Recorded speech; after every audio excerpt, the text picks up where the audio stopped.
A bookkeeper is like the heart of a human, but, instead of pumping blood, it pumps out information.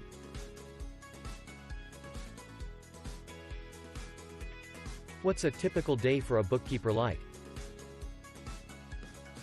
What are their tasks?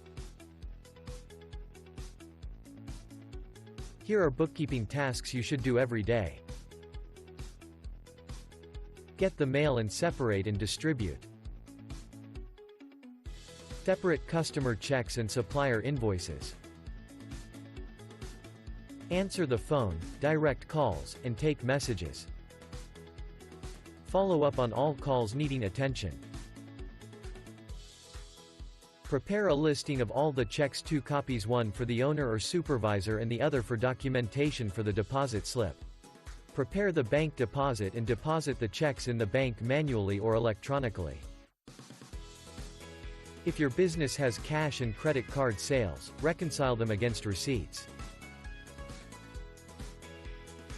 Doing this at the end of each day helps you discover cash shortages or overages in a timely manner, so you can figure out where the money went and identify errors or theft.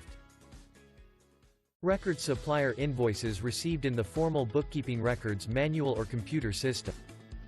If the business requires inventory, verify and update the inventory records for any inventory received.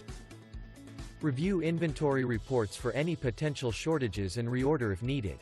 Prepare and issue checks for supplier invoices that are due and take advantage of early payment discounts when possible. Invoice and mail or electronically send completed sales to your customers. Prepare and distribute any reports needed by the owner or management, such as cash status report, accounts payable aging report, accounts receivable aging report. File all documents. If you have a computerized bookkeeping system, back up your data.